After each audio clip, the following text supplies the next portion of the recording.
Hey there. Thanks for tuning in. You ready for another episode of my Bigfoot sighting? Alright then, let's do this.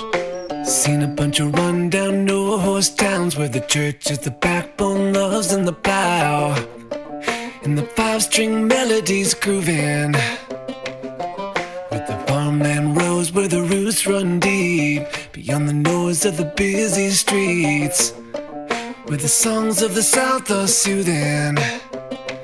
When I hear the front porch picking down, home rhythm ringing out, I don't run from banjo music. Yeah.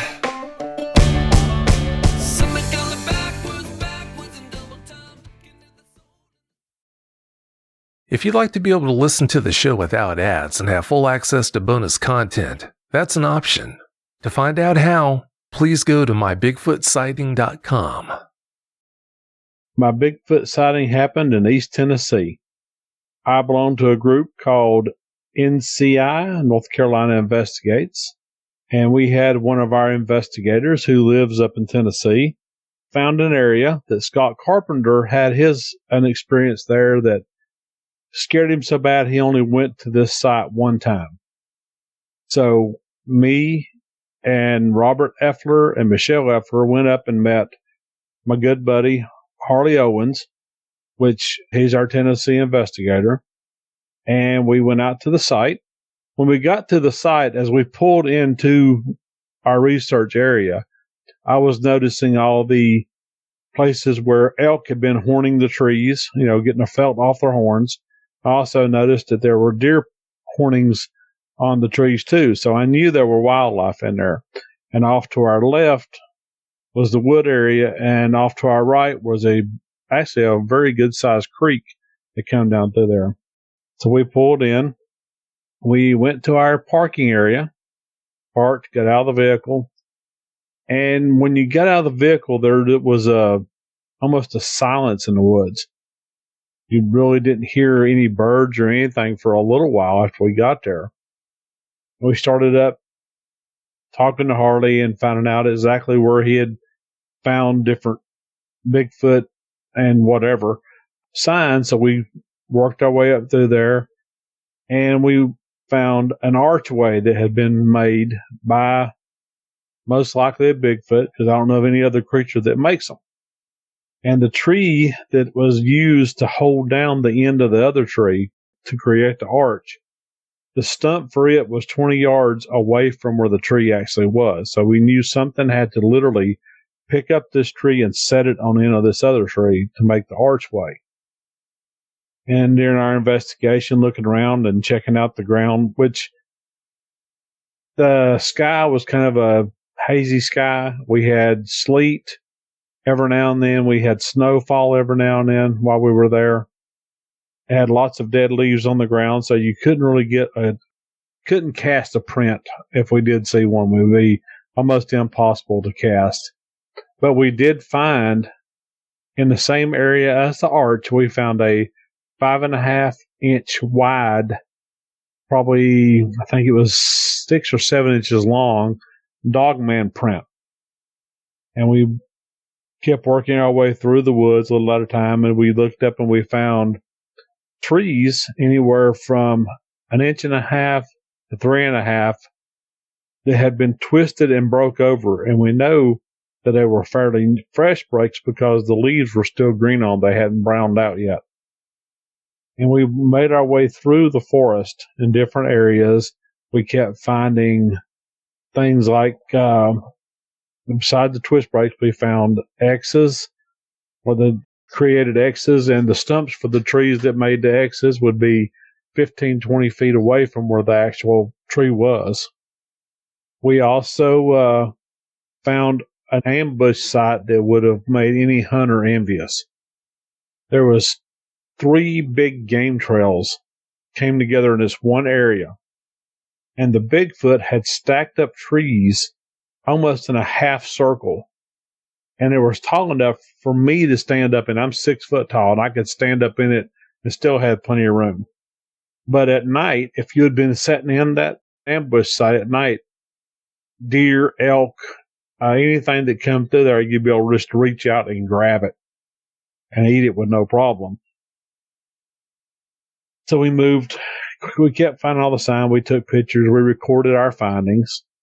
We moved back out to this gravel road that ran beside our site. We made our way up the gravel road, and there was a graveyard. So we investigated right there around the graveyard. I actually found bobcat prints, which are very unusual. It's really unusual to find bobcat prints for anywhere because bobcats walk usually very lightly. But there was some mud there, and we found the prints. So we made it up past the graveyard, and we heard something on down below us. And when we got down where we heard the noise, it was probably 10 minutes after we heard the noise, maybe 20 minutes after we heard the noise. It looked like a dogman print slid in the mud. We seen the 2 toes and claw marks, and the other 2 toes had probably been kicked up when he hit that mud. But once again, there was nothing there, nothing really good enough to take a cast of. So we edged on down into the woods, and we actually found an area that looked like 2 kids had been playing. How the leaves were kicked up and everything was messed over, and just how 2 kids would play wrestle around the woods. We found this area. So the only thing we could figure that would have caused that would have been probably 2 juveniles playing. Oh, yeah, and I forgot one thing. It was kind of funny. When we first started finding the stuff on the far end when we first got there, in between the archway and the X, we found what they call a pee post, or an animal will pee on a post to mark an area. And Harley got down real close and was sniffing it. Now, Harley's a 6'4", skinny, 20-something-year-old kid. So he's in there checking it out and smelling how bad it smelled. And it looked like, now he didn't, and we didn't think he was going to, but it almost looked like he was going to lick it. I wasn't real sure about the boy. But we laughed about that, and we went on our investigation. Robert he's in his early 50s. Looks like a mountain man, a skinny mountain man. His wife, Michelle's a country girl. And then there's me. I'm 6 foot tall. I'm bald-headed with a goatee and got a little bit of a beer gut on me, even though I don't drink beer. But we moved on down to there where the young'uns look like the young'uns have been playing. We found all kinds of old foundations and walls and stuff that had been built back in probably the 1800s. And moved through all that. We kept hearing stuff moving around, but we never could get our eyes on anything. So we investigated all the bottom land and up the other side. And as we come around, we just kept having that feeling the whole time we were there that something was watching us. I don't know if it was a Bigfoot. I don't know if it was a dogman, but we just had that feeling that something was watching us. So we moved on up. We got back in front of the graveyard, and Harley elbows me. He goes, "Hey, let's go down in that flat right there and come up on the hill down here and see what we see." And I said, "Okay, we'll do that, Harley." So me and Harley go off down this flat, down the hill into this flat area, and Robert and Michelle goes back down the dirt road. Now, they've got a good sight. They can see pretty good around them, real good. When me and Harley goes down that flat, we find bear scat. We found where there had been 2 bear down there and had left scat behind. If you don't know what scat is, it's poo. And we've seen it. We investigated all it, took a look, make sure what it was. Make sure it was bear, not Bigfoot. And we come up a hill, and on this hill, there was another hill just across this little tiny valley between us. It was about 20 yards difference between the hill I was on and the hill, this other hill. We get up there, and like I said, it's been snowy and sleeting all day, kind of a hazy day, and shadows get created in the woods when it's like that. Harley points at this thing. He said, "Look, there he is." I said, "Harley, that's a shadow." He said, No, man, I'm serious. That's him. That's a Bigfoot." I said, "Harley, that's a shadow." He's a kid. He's a great kid. He's awesome. But he gets really excited and starts vibrating. And he was getting hyper. And I was like, "No, man, that's just a shadow. Trust me." He said, I'm going to tell you. He said, wait right here. I'm going to go down the hill and I'm going to get closer to it and I'll prove it to you. I said, okay. So I'm sitting there watching the shadow. You know, I'm kind of skeptical, honestly. Now, I do believe in Bigfoot and everything, but I was skeptical of whether that was Bigfoot. Well, Harley gets about 14 foot down the hill and he's in a laurel thicket. And he steps on a branch. That thing pops like a shotgun shell. Pow! Real loud. Well, the shadow I'm looking at moves. And when it moves, it stretches out to try to see him. And I realized Harley was right. This is a Bigfoot. He's solid black. All I can see is the shape of him. And I see him from the waist up because when he leans out real far to see where Harley is, he takes this huge arm and reaches back to grab the tree to steady himself with. So here's this creature I'm looking at. I can see definitions of the muscles.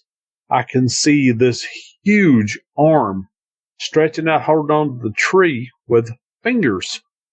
Not a bear. Bear don't have fingers. And this thing stretches out, and I can see a conical head. I can see hair sticking up like alfalfa's on top of his head. Matter of fact, we nicknamed this Bigfoot Alfalfa. And his hair is sticking up. Could not see his face because, like I said, I'm 20 yards away and I wear glasses. So I'm watching this thing, and this whole thing only takes about 5 seconds. But in this 5 seconds, I see the entire upper body of a Bigfoot. And when he stands back up, I see the limb where his head is. So I get excited. I'm vibrating. This thing is all muscle. We're talking about a creature that could easily take me out with no problem. Not even break a sweat.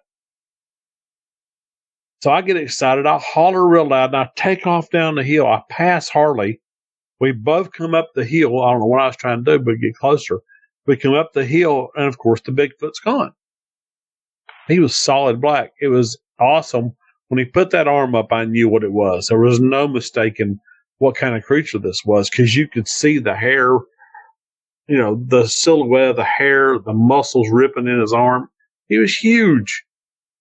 We get up there and we're looking around, and I look up, and the limb where his head was, top of his head was, is about 2.5 feet taller than me.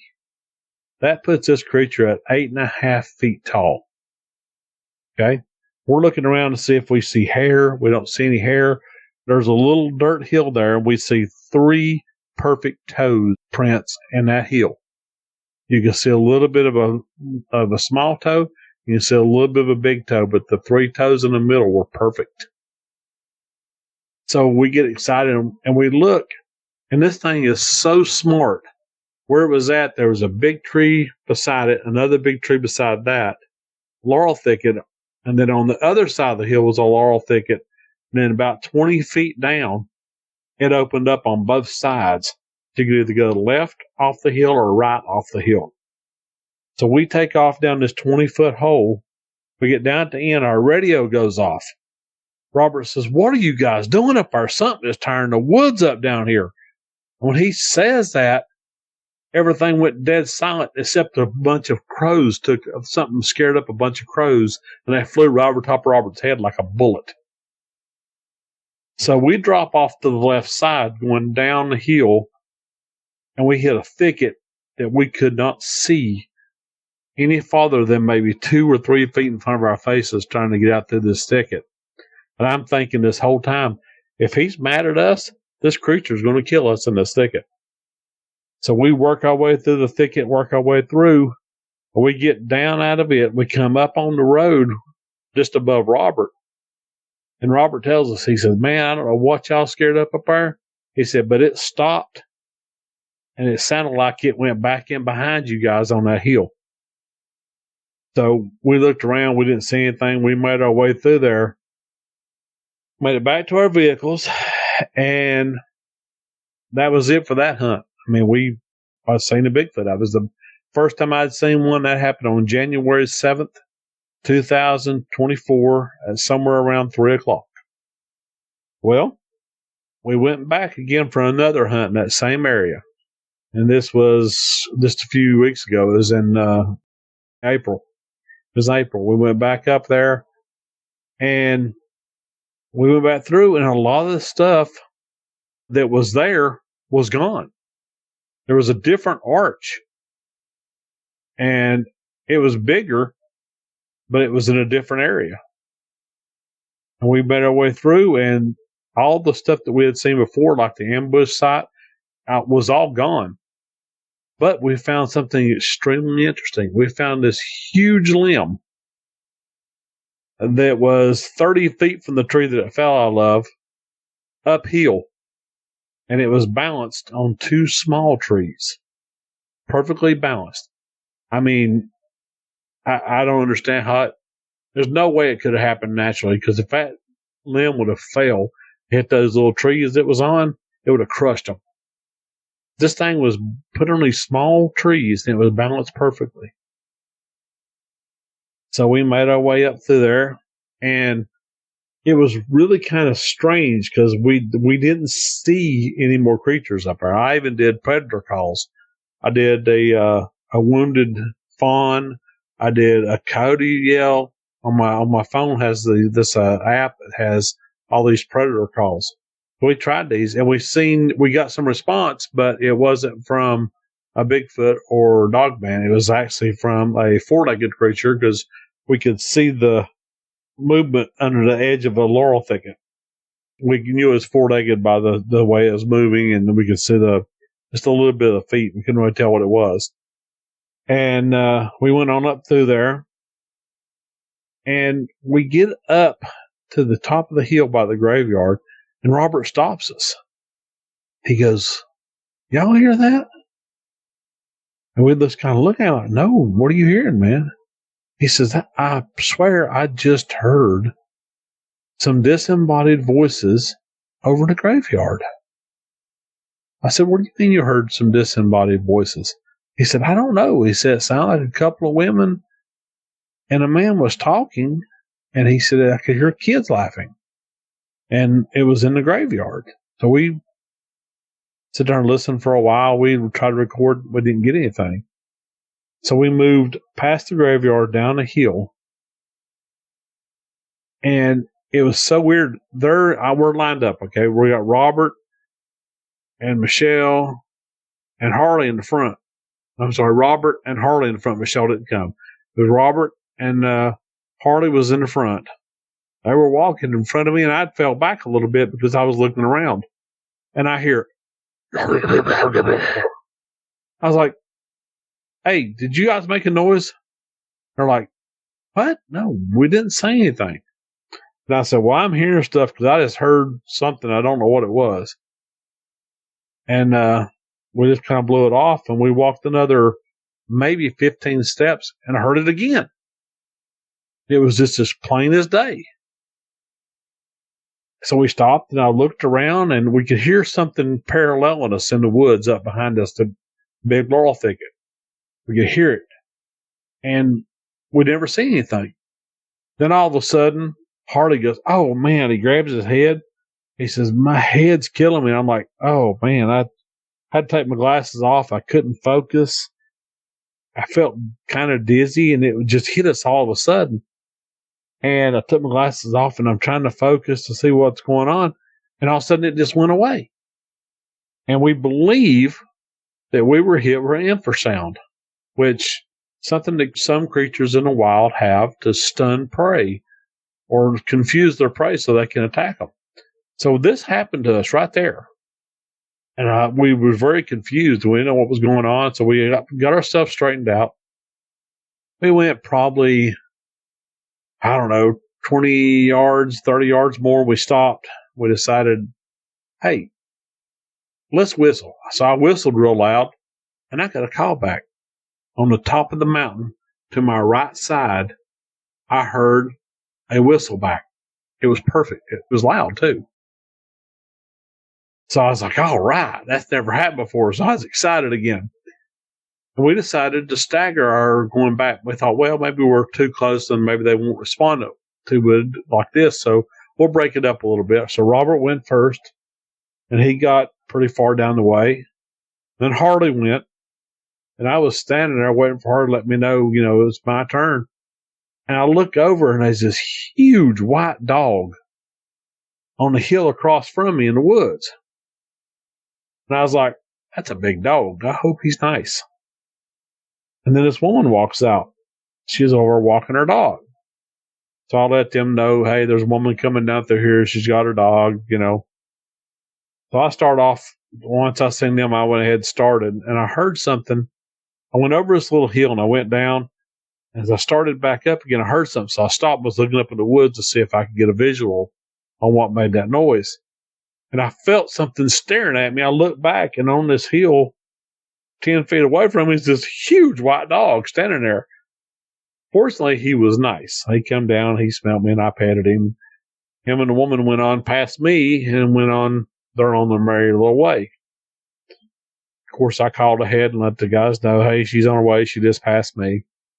We get back, and I whistle again right there, right before I get to the graveyard. I whistle again, and I got another whistle back. But this time, it was not on the mountain to my right. It was about midways down the mountain on my left-hand side. I mean, it was a strong whistle. So I'm getting excited. I'm thinking I get to see another Bigfoot, I'm hoping, right? Well, I go on. I come up the hill. I get right to the end of the graveyard. I look down, expecting to see something I didn't expect to see was Harley down in the flat where we went down before. Only problem is this time it had all growed up. So he was stuck right there. He couldn't go forward. And the only way he'd come was back up the hill and get out. And I holler at him on the radio, and he looks at me up the hill, and he starts shaking his radio at me. I'm like, what are you doing, Harley? And he hollers, I can't. My radio ain't working. I said, well, come on back up. Well, he starts up the hill, and I whistle again just to see what will happen. And about 20 feet inside that thicket, something whistled back, right close to Harley. Well, he gets up there, and I said, did you whistle?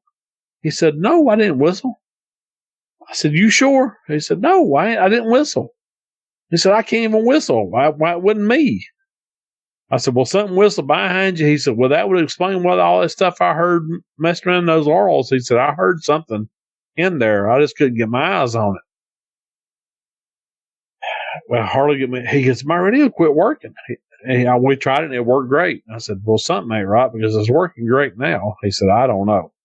So we started walking out together. We got down with Robert. Now, Harley takes any kind of pictures we take, and he goes and he examines all our pictures for us because he has the best eyes of all of us. So I took a bunch of pictures, so I sent them to Harley.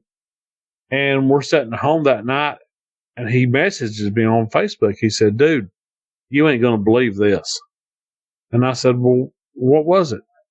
He said, look at this picture. This picture is about 10 feet from where you were standing. I said, yeah, it is. He said, look, and he zoomed in.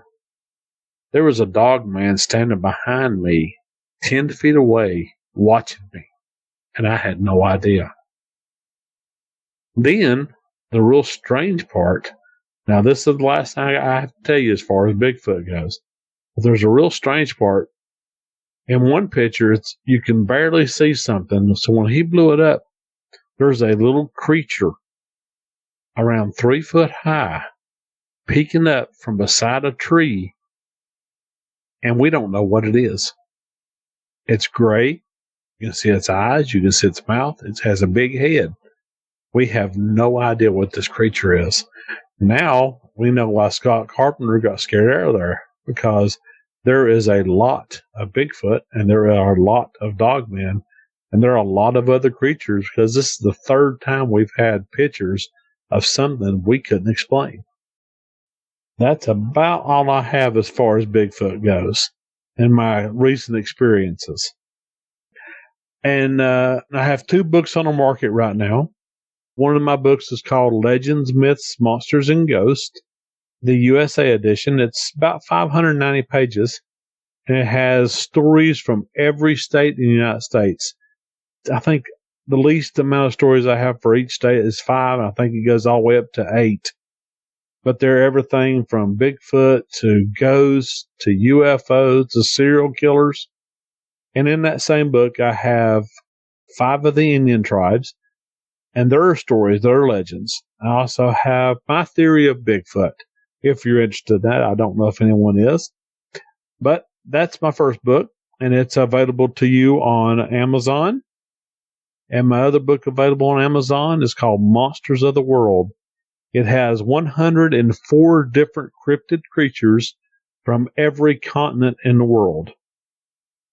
And I also have 26 encounters that I was blessed enough to have people send to me of what they encountered. And not all of them are Bigfoot, I can promise you. There's things in there that kind of make your hair stand up on your head. But they were nice enough people to share it with me, and I do appreciate it. And I know I'm on a podcast, and I want to say thank you very much for allowing me to be here. But I also have to, advertise my podcast. My podcast is NCI, North Carolina Investigates. We're available on most formats, but especially Spotify. And we talk about everything. You want to talk about anything, we have guests on. We talk about Bigfoot, cryptid creatures, UFOs, paranormal investigations. We talk about serial killers. We talk about everything under the sun. And we try to have a good time, but we will never lie to you. We'll always tell you the truth. But that's it. That's all I've really got to say. And thank you all for listening. And I do appreciate your time. Well, that's it for tonight's show. If you've had a Bigfoot sighting and would like to be a guest, please go to mybigfootsighting.com and let us know. Thanks for listening. Have a great night. Seen a bunch of rundown no-horse towns where the church is the backbone, loves in the plow, and the 5-string melodies grooving, with the farmland rows where the roots run deep, beyond the noise of the busy streets, where the songs of the South are soothing. When I hear the front porch picking down, home rhythm ringing out, I don't run from banjo music. Yeah. The sound of a memory brings me back to the bluegrass playing on my dad's 8-track. It's Pickham and it been through it, getting through the day on Scruggs and Skags, booking A bales to those Tennessee jams. There's no other way that I do it. When I hear the front porch picking down, home rhythm ringing out, I don't run from banjo music. Yeah. Something going backwards in double time, looking at the soul and the tremolo Kentucky style. Those are the anthems strumming out, country boy living. When I hear the front porch picking down, home rhythm ringing out, I don't run from banjo music.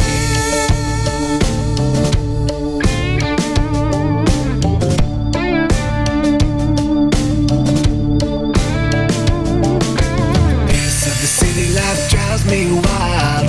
The only tune is the cars rushing by, with the bass on the stereos booming. When I hear the front porch picking down, home rhythm ringing out, I don't run from banjo music. Yeah. Something going backwards in double time, looking at the soul and the tremolo Kentucky style. Those are the anthems strumming out, country boy living. When I hear the front porch picking down, home rhythm ringing out, I don't run from banjo music.